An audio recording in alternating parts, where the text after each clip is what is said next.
Campaign trail पे हमारे साथ बहुत ही खास मेहमान, क्योंकि अगर कैंपेन ट्रेल करना हो तो फिर गृह मंत्री अमित शाह से अच्छा कौन। और अमित शाह जी, आज कैंपेन ट्रेल में मैं आपको देख रही हूँ, आप पूरे देश का एक क्रिस क्रॉस करते हुए नजर आ रहे हैं पिछले कितने दिनों से। ये जो 400 सीट की लड़ाई है, मैं पूछना चाहती हूँ एक राजनेता पर और आपके कंधों पर ये कितना बड़ा टारगेट है और कितनी बड़ी रिस्पॉन्सिबिलिटी है। देखिए, कोई बड़ा टारगेट भी नहीं है, बड़ी रिस्पॉन्सिबिलिटी नहीं है।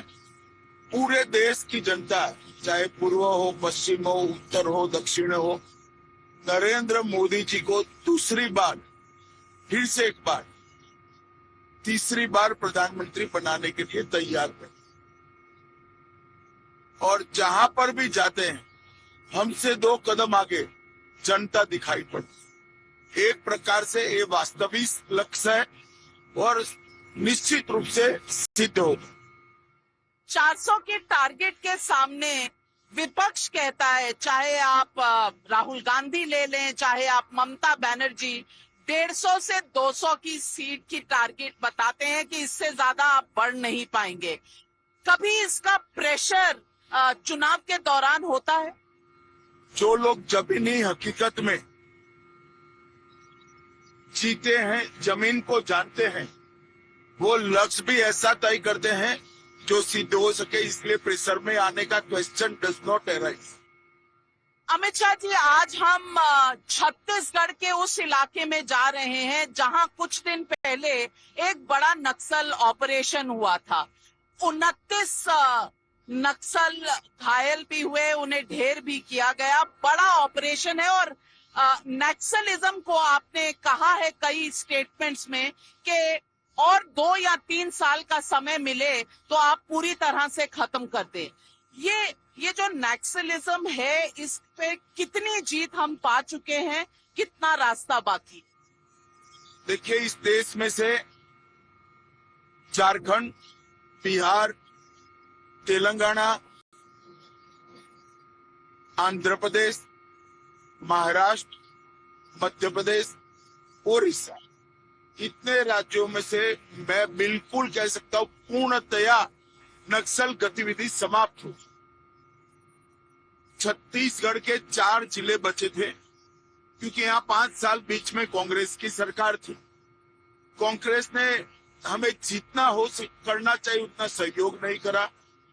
अब यहाँ भारतीय जनता पार्टी की सरकार है और ये 4 महीने में 90 से ज्यादा नक्सल मारे गए हैं, 123 अरेस्ट हुए हैं और 250 सरेंडर हुए। कल ही 10 नक्सल और मारे गए।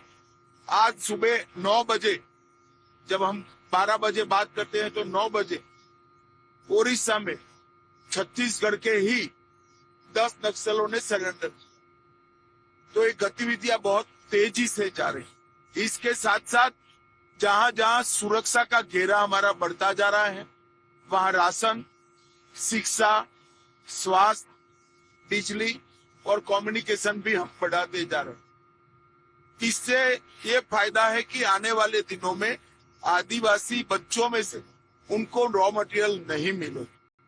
मैं तो आपकी चैनल के माध्यम से अभी भी अपील करना चाहता हूं, सारे लोग हथियार छोड़ें, सरेंडर हो और मेन स्ट्रीम में आने का प्रयास।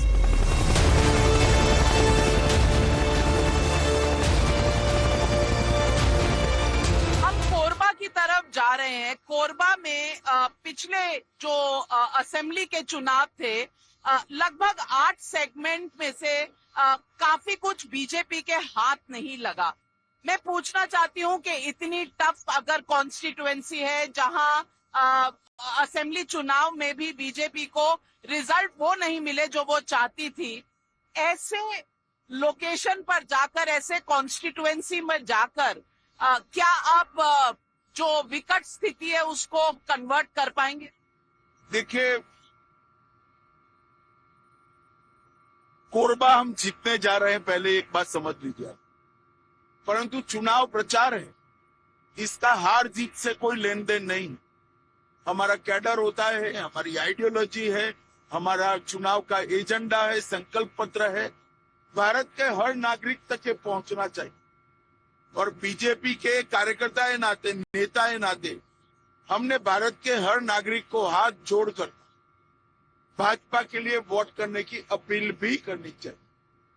चुनाव प्रचार सिर्फ हार जीत के लिए नहीं होता है, लोक संपर्क और लोक संग्रह के लिए भी होता है। तो कोरबा हमने हमारी छत्तीसगढ़ की बड़ी नेत्री सरोजबेन को लड़ाया है, बहुत अच्छे से चुनाव लड़ रही है। गत लोकसभा में यही एक सीट थी जो हम हारे थे, इस बार इसको भी जीतेंगे और छत्तीसगढ़ की 11 सीटों पर कमल खिले। पिछली बार 9 थी, अब इस बार दावा कर रहे हैं 11 सीटें हम थी। राहुल गांधी ने एक डिबेट छेड़ी है कि आदिवासियों को बीजेपी वनवासी कहती है, यानी कि वो चाहते हैं कि ये जंगलों में ही रहें। आदिवासी को जो कांग्रेस दर्जा देना चाहती है कि वो मेन स्ट्रीम में हकदार बने, जमीन के भी और देश में तमाम अपॉर्चुनिटीज के भी। राहुल गांधी की इस डिबेट पे आप क्या कहें? राहुल गांधी को आपके अलावे देश में कोई बहुत सीरियसली लेता नहीं है।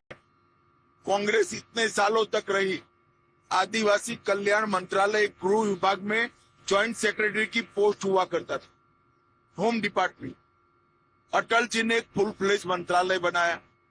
मोदी जी ने आदिवासियों को घर, बिजली, पानी, 5 किलो अनाज प्रति व्यक्ति, 5 लाख तक का पूरा स्वास्थ्य का खर्चा, घर में गैस का सिलेंडर और ढेर सारी रोजगारी की तकें उनको उपलब्ध कराई। अब तक कांग्रेस ने कभी देश के सर्वोच्च पद पर आदिवासी को नहीं बिठाया। भारतीय जनता पार्टी ने नरेंद्र मोदी जी की शासन में ओडिशा के गरीब आदिवासी घर की बेटी द्रौपदी मुर्मू को महामहिम द्रौपदी मुर्मू, हमने आदिवासी गौरव दिन भी भगवान बिरसा मुंडा के जन्मदिन पर मनाने की शुरुआत, और आदिवासी स्वतंत्र सेनानियों का जो योगदान था, वो योगदान को भी देश भर में 10 म्यूजियम 250 करोड़ के खर्चे से बनाकर उसको चीर काल तक देश की स्मृति में रहे, इस प्रकार की व्यवस्था कर रहे। सिकल सेल जो देश भर के आदिवासियों को परेशान करता है, इस पर विश्व का सबसे अच्छा संशोधन केंद्र नरेंद्र मोदी जी ने बनाया। और मैं विश्वास से कह सकता हूं, आज ये 2 पीढ़ी के बाद तीसरी पीढ़ी जो आएगी वो सिकल सेल से मुक्त हो। सिंगल सेल की आपने बात कही, हेल्थ की आपने बात कही, लेकिन हेल्थ ऑफ पॉलिटिक्स के बारे में आप क्या कहेंगे? भूपेश बघेल जी राजनांदगांव से लड़ रहे हैं, यहाँ भी कम से कम 5 असेंबली सेगमेंट्स आप अभी हाल ही के चुनाव में हारे हैं, और भूपेश बघेल के खिलाफ कई ऐसे आरोप भी लगे दौरान उस चुनाव के, असेंबली चुनाव के, जो आज कहीं मेंशन नहीं पा रहे हैं। तो क्या विपक्ष का ये मानना सही है कि एजेंसियां चुनाव हरवाने के लिए नेताओं के पीछे पड़ती हैं? देखिए, इस देश में एजेंसी के अलावे कोर्ट्स भी, अगर एजेंसियां ओवर डूइंग करती है तो कोर्ट में जाने से उनको कोई नहीं रोक रहा। पहले आप बेइंतहा करप्शन करो और फिर जब पकड़े जाओ तब एजेंसियों का बहाना बनाओ, ऐसा नहीं चलेगा। हमने बहुत स्पष्ट किया है, जो करप्शन करेगा उसको दंड मिलेगा। मैं आपसे एक और डिबेट छिड़ी हुई है नेशनल लेवल पर, वो ये है कि इलेक्शन कमीशन ने 11 दिन के बाद पूरी वोटिंग की परसेंटेज पब्लिक में डाली है, और 4 दिन बीत चुके हैं जब सेकंड फेज के, तो ये फिगर्स जो हैं पब्लिक में आए हैं। 66% के लगभग वोटिंग दोनों फेजेस में हुई है।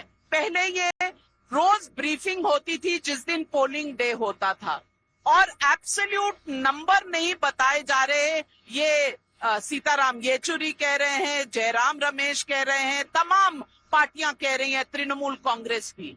आपको लगता है कि ये जो नंबर का हेरफेर है और विपक्ष का इस पर जो सवालिया निशान है कि ईवीएम में फिर से कुछ घोटाला होगा, ये जायज है? देखिए नाविका जी, आप शायद चुनाव लड़ी होती तो ये सवाल ना कर। दो प्रकार से आज भी चुनाव में वोटिंग हो रही। जैसे मेरी कॉन्स्टिट्यूएंसी में आज सरकारी अफसरों का वोटिंग होता है, उसमें सभी कैंडिडेट्स को अपना पोलिंग एजेंट बिठाना होता है। वोट पेटी वोटिंग के बाद सील कर दी जाती और वहां एक सर्टिफिकेट मिलती कि इस बैलेट बॉक्स के अंदर कितने वोट पड़े हैं और इस पर साइन लिया था। इसी तरह से जो मशीन है वो भी सील की जाती थी और इस पर भी साइन होते हैं सभी पोलिंग एजेंट्स के, और उसका भी सर्टिफिकेट चुनाव आयोग देता है कि इसमें एक एग्जाम्पल के लिए मैं नंबर बोलता हूं, 678 वोट पड़े। इससे कोई छेड़खानी नहीं कर सकता, ये सबको मालूम है। मगर हार वो अभी से देख पा रहे हैं, इसलिए हार का जवाब अभी से तैयार करें। चुनाव आयोग ने क्यों देरी की, क्या हुआ, वो चुनाव आयोग को जवाब देना चाहिए। जितना हो सके उतना जल्दी बताना भी चाहिए। परंतु एक भी स्टेज ऐसा नहीं है जहां इवन निर्दलीय का पॉलिटिकल पार्टी छोड़िए, इसका पोलिंग एजेंट न हो। कैसे घपला हो सकता है, मैं समझ नहीं। यानी कि हर ईवीएम मशीन और हर पेटी हर वोटिंग सेंटर पर पोलिंग एजेंट सर्टिफाई करता है, निश्चित रूप से सील करता है, सील पर उसका साइन होता है और जब काउंटिंग होती है तब साइन मैच कराते हैं और एक सर्टिफिकेट फॉर्म 20 चुनाव आयोग देता है जिसमें फला फला ईवीएम मशीन में या फला फला मत पेटी में इतने वोट गिरे हैं वो मेंशन होता है।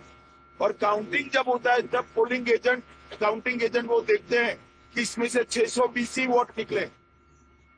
तो यानी कि नंबर का हेरफेर नहीं हो सकता। सबको मालूम है कभी नहीं हो सकता, मगर वो हारने के कारणों की अभी से मीमांसा करने लगे। लोग ये भी कहेंगे कि आपको कैसे पता चलता है कि आप जीतने ही वाले हो, वो हारने ही वाले हैं। फिर सवाल उठेगा कि ईवीएम के अंदर आप क्या है, आपको मालूम है, उनको नहीं। तो नाविका जी, हमारी 150 सीटें आएगी, राहुल जी को कैसे मालूम पड़ा? उन्होंने भी क्या ईवीएम मैनेज किया है? देखिए, जो ग्राउंड पर काम करते हैं उनका एक असेसमेंट होता है, वो असेसमेंट हम बताते हैं।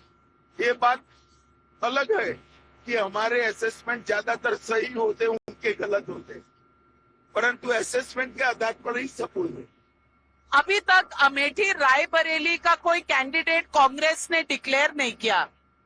उन्होंने नहीं किया, उनका कंफ्यूजन आपने इस पर कल भी कहा था, लेकिन रायबरेली में अपना कैंडिडेट आप क्यों नहीं अनाउंस कर रहे? रायबरेली जिला की हमारी पार्टी उसने निर्णय किया कि उनका कैंडिडेट घोषित होने के बाद हमारा कैंडिडेट घोषित करेंगे। हमारी पैनल बन चुकी, हम कंफ्यूज नहीं है। हमारे पास 3 ऑप्शन है, जैसे ही उनकी सीट घोषित होती हम कर दें। लेकिन अमेठी और रायबरेली पे कांग्रेस इतनी देर क्यों लगा रही है, इसका कोई अनुमान आपके पास? हारने के लिए तैयार हो ऐसा प्रत्याशी ढूंढ रहे हैं।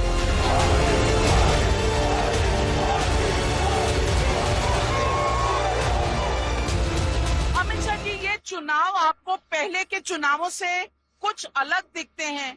एक तरफ मंगलसूत्र घुसपैठियों की बात हुई तो दूसरी तरफ वोट जिहाद की बात हो रही है।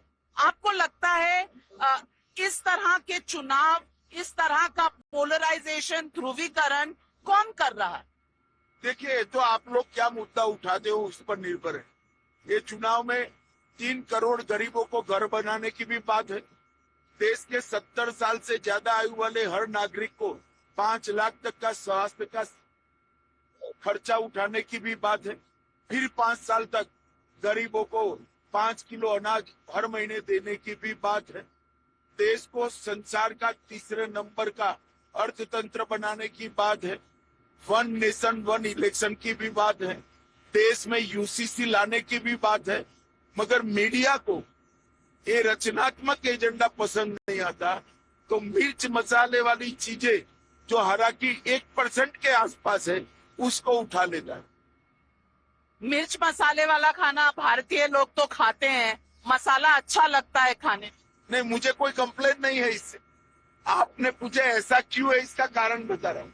मैं पूछना चाहती हूँ, वोट जिहाद एक नया शब्दकोश से शब्द निकाला गया है। मरियम आलम खान जो सलमान खुर्शीद जी की बेटी भतीजी हैं और समाजवादी पार्टी की नेता हैं, ऐसे समय उन्होंने कहा जब सलमान खुर्शीद जी पूर्व कानून मंत्री स्टेज पर बैठे थे और उनका कहना है कि अगर मुसलमान मोदी को वोट करे तो उनका मुसलमानों के बीच हुक्का पानी बंद हो जाना चाहिए। आपको नहीं लगता कि पोलराइजेशन से ज्यादा ये एक देश में बंटवारे की राजनीति है? इस देश का कोई बंटवारा कर नहीं सकता। आप आश्वस्त रहिए, भारतीय जनता पार्टी अब काफी मजबूत हो चुकी है। जो देश का बंटवारा करना चाहेगा उसको कड़ा जवाब। और जहां तक इस प्रकार की अपीलों का सवाल है, वो शायद इंदिरा गांधी के जमाने में जी रहे हैं। मोदी जी के 10 साल में इस देश में से जातिवाद, परिवारवाद, भ्रष्टाचार और तुष्टीकरण चारों नासूरों से मोदी जी ने इस देश के लोकतंत्र को मुक्त कराया है। अब इस तरह की बातों से चुनाव नहीं जीता जा सकता। वो शायद अभी राहुल गांधी नहीं जानते, 24 के परिणाम के बाद जानते। आपके वक्तव्य के भी फेक वीडियो बनाए गए। आपको लगता है कि ये जो जातिवाद के खिलाफ एक लड़ाई है, उसका फायदा उठाते हुए एक नैरेटिव सेट किया जा रहा है? देखिए, अब सार्वजनिक जीवन में हर बार चुनाव में जब से राहुल गांधी कांग्रेस के मुख्य व्यवस्था में आए, वो चुनाव के स्तर को नीचे नीचे नीचे नीचे गिरा देगा। हमने जनता को बताया है कि किस प्रकार के कुटिल और कुत्सित प्रयास, अब जनता को फैसला करना है। इस प्रकार की बातें किसी के मुंह में डालकर, इसका गलत वीडियो बनाकर चुनाव जीतने की चेष्टा, मैं नहीं मानता भारतीय मतदाता इससे गुमराह हो। आज अयोध्या में हमारी राष्ट्रपति द्रौपदी मुर्मू जी भी जा रही हैं। राहुल गांधी का कहना था कि आपने कभी किसी आदिवासी को बुलाया ही नहीं, आप उनको बाहर रखते हैं राम मंदिर से। आज क्या जवाब देंगे? देखिए, आदिवासी द्रौपदी मुर्मू जी की वो चिंता छोड़े, उनका सेक्रेटरिएट करता है, उनको निमंत्रण दिया गया था, कब जाना वो राष्ट्रपति महोदय तय करेगी। परंतु आपको बुलाया था, आप क्यों नहीं आए, इसका जवाब पूरा देश जानना चाहता है। राहुल गांधी को बुलाया गया था, इनकी माता जी को भी बुलाया गया था, मगर वो माइनॉरिटी की वोट के डर से प्राण प्रतिष्ठा में नहीं आए। इसका सवाल देश उनको पूछ रहा है। अगर आपकी बात उन तक पहुंचती है तो आप भी पूछ लेना। आज खड़गे जी ने कहा है उनका कैंडिडेट है शिव, और शिव और राम के बीच में लड़ाई होगी। आपको लगता है इस देश में शिव भक्त और राम भक्तों में लड़ाई है? देखिए, मैं तो मानता हूं चुनाव आयोग ने इसका संज्ञान लेना चाहिए।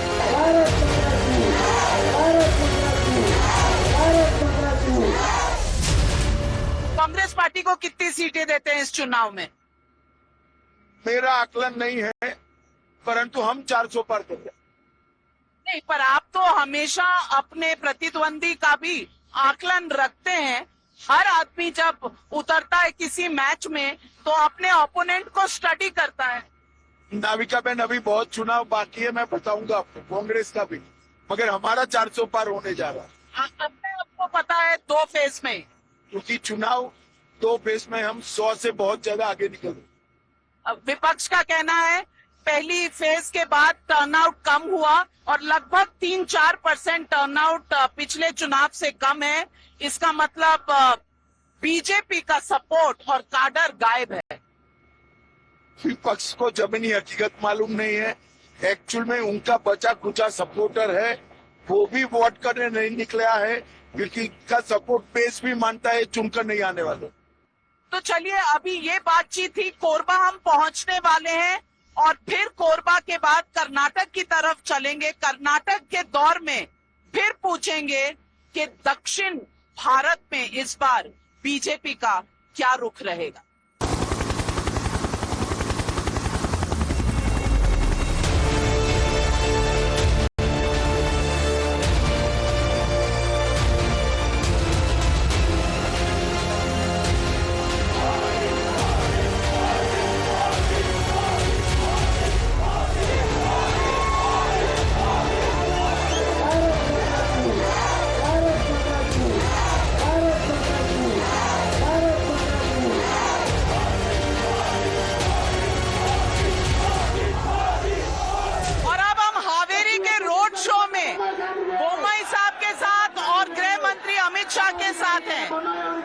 अमित शाह जी, कर्नाटक में तो बहुत इस वक्त धूम लग रही है मोदी की। सब कह रहे हैं कर्नाटक का चुनाव हारने के बाद लोकसभा चुनाव को आप कैसे देखते हैं?